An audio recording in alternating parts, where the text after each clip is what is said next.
Welcome to જય માંડપુરા kitchen. હું ઇલાબી આહિર, આપશો ને મારા જય દ્વારકાધીશ. તો આજે આપણે બનાવીશું ડાળ ચોખા પલાળ્યા વગર કે આથો લાવવાની ઝંઝટ વગર એકદમ ઇન્સ્ટન્ટ અને ઇઝીલી ઝડપથી તૈયાર થઈ જાય એવા ઢોસા બનાવી લઈશું. તમને જો મારી રેસીપીના વિડીયો ગમતા હોય અને હજી સુધી સબસ્ક્રાઈબ ન કર્યો તો પ્લીઝ જય માંડપુરા કિચનને સબસ્ક્રાઈબ કરી દેજો. વિડીયોને એક લાઈક જરૂર કરજો અને વધુમાં વધુ શેર કરજો. ઢોસાનો ખીરો બનાવવા માટે આપણે મેઝરમેન્ટમાં લઈ લઈશું 1 કપ રવો, 1 કપ ચોખાનો લોટ અને 1/4 કપ લઈ લઈશું પૌવા. પૌવાની જગ્યાએ તમે છીણાનો લોટ પણ લઈ શકો છો. હવે આપણે બે વસ્તુને ગ્રાઇન્ડ કરવાનો છે. એક તો છે પૌવા અને બીજું છે રવો. અને આપણે એકદમ સરસ ફાઇન પાવડર તૈયાર કરી લઈશું. જો આવો કણીદાર રહે એ રીતે. તો અહીંયા આપણો પાવડર થઈ જશે તૈયાર. હવે આપણે તેને મિક્સર જારમાં એડ કરી દઈશું. આપણે ચોખાનો લોટ પણ મિક્સર જારમાં એડ કરી દઈશું અને તે આપણે જ્યુસરનો વાટકો આવે છે ને તે લઈ લઈશું અને 2.5 ચમચા હું લઈ લઈશ ખાટું દહીં. બહુ ફૂલ ખાટું નહીં, મતલબ મીડિયમ ખાટું. અને 1 ચમચી મીઠું એડ કરી દઈશું અને આને પણ આપણે સરસ રીતે પહેલાં એકવાર ગ્રાઇન્ડ કરી લઈશું. જુઓ આ રીતે આપણે પહેલાં ગ્રાઇન્ડ કરવાનું છે. ફરીથી પાછું આપણે 1 ગ્લાસ પાણી રેડી અને ત્યાર પછી આપણે તેને ગ્રાઇન્ડ કરવાનું છે. તો જો અહીંયા આપણું બેટર થઈ ગયું છે તૈયાર. હવે આપણે આમાં પાણી અત્યારે ઉમેરવાનું નથી. જો અત્યારે આપણે આને આ ટેક્સચર આપણે રાખીશું અને ખીરું પલળી જાય અને જો આપણે પાણીની જરૂર પડે તો 2-3 ચમચી પાણી ઉમેરવાનું, ન જરૂર પડે તો ન ઉમેરવાનું. હવે આપણે ખીરામાં 1 ચમચી ખાંડ એડ કરી દઈશું. આનાથી કલર સરસ આવે ઢોસાનો.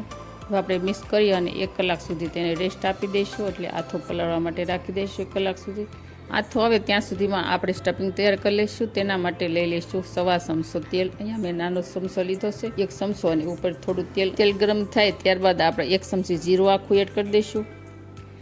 અને ત્યારબાદ અહીંયા મેં લીધા છે કઢી પત્તા, આદુ મરચાંની પેસ્ટ અને લાલ મરચાં છે સૂકા, તે એડ કરી દઈશું અને આપણે તેને મિક્સ કરી દઈશું. ત્યારબાદ લઈ લઈશું હિંગ. હિંગ નાખ્યા બાદ આપણે લઈ લઈશું કાંદા. અહીંયા 2 નંગ જેટલા કાંદાને સ્લાઇસમાં કટ કરી નાખ્યા હતા.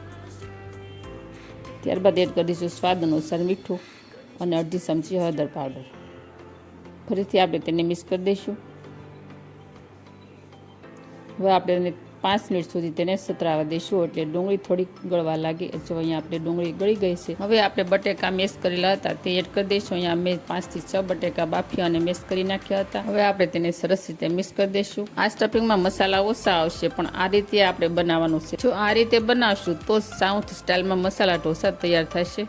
હવે આમાં આપણે 1 ચમચી ધાણા જીરું પાવડર એડ કરી દઈશું અને 5 ચમચી કિચન કિંગ મસાલો એડ કરી દઈશું. તેનાથી સ્વાદ સરસ આવે. ઉપરથી આપણે લીલા ધાણા સ્પ્રિંકલ કરી લઈશું અને સ્ટફિંગમાં આપણે સેલેજ લીંબુ એડ કરવાનું છે. અહીંયા મેં 1 લીંબુ લીધું છે, આનો આપણે રસ એડ કરી દઈશું. ત્યારબાદ તેને મિક્સ કરી દઈશું. તો સરસ મજાનું એકદમ મસ્ત મજાનું સ્ટફિંગ થઈ ગયું છે તૈયાર. કલાક બાદ આપણે જોઈ લઈશું. અહીંયા આપણું બેટર થઈ ગયું છે તૈયાર પલ્લીને. જો મસ્ત મજાનો આથો આવી ગયો છે. તો આની અંદર હવે આપણે જાળીવાળા ઢોસા બનાવવા માટે 1/2 પેકેટ ઈનો એડ કરી દઈશું.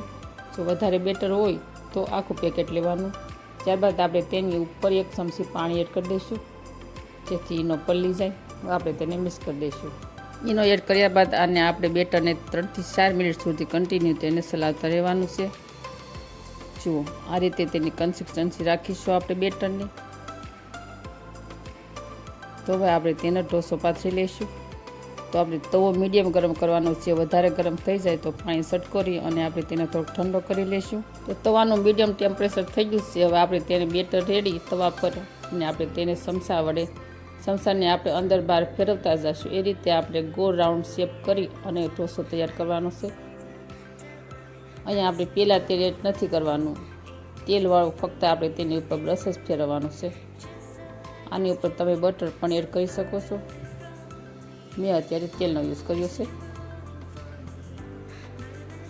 આપણે થોડા ઉપરથી લીલા ધાણા સ્પ્રિંકલ કરી લઈશું અને ત્યારબાદ આપણે જે સ્ટફિંગ તૈયાર કર્યું હતું બટેકા અને કાંદાનું તે આપણે થોડું થોડું પાથરી દઈશું અને ગોલ્ડન બ્રાઉન રંગનો થાય ત્યાર પછી જ આપણે તેને વાળવાનો છે. હવે આપણે ઉપરથી થોડું થોડું લાલ મરચું ભભરાવી દઈશું. તેનાથી તેનો ટેસ્ટ પણ અને એક તીખાશ સરસ આવે. અને અહીંયા આપણો ગોલ્ડન બ્રાઉન રંગનો થઈ જશે ઢોસો. આપણે તેને 2 બાજુથી વાળી લઈશું. તો અહીંયા મસ્ત મજાનો જોતા જ ખાવાનું મન થઈ જાય તેવો સાઉથ ઇન્ડિયન ઢોસો થઈ જશે તૈયાર. તો છે સહેલા એકદમ ઢોસા બનાવવા. તો આ રેસીપી તમે ઘરે એકવાર ચોક્કસ ટ્રાય કરજો અને મને કમેન્ટ કરી જરૂર કહેજો કેવા બન્યા છે મસાલા ઢોસા. તો આવી જ રીતે આપણે બધા ઢોસા વાળી લઈશું.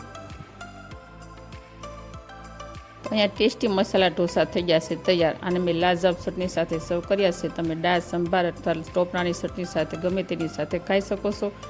તો આવી જ નવી રેસીપી શીખવા માટે જય મા અન્નપૂર્ણા કિચનને સબસ્ક્રાઈબ કરજો, વિડીયોને એક લાઇક કરજો અને વધુમાં વધુ શેર કરજો. બાજુમાં રહેલી ઘંટડી દબાવજો જેથી મારી નવી રેસીપીના વિડીયો આપ સુધી પહેલાં પહોંચે. તો આવજો, ફરી મળીશું નેક્સ્ટ વિડીયોમાં નવી રેસીપી સાથે. ત્યાં સુધી થેન્ક યુ. જય દ્વારકાધીશ, જય સિયારામ.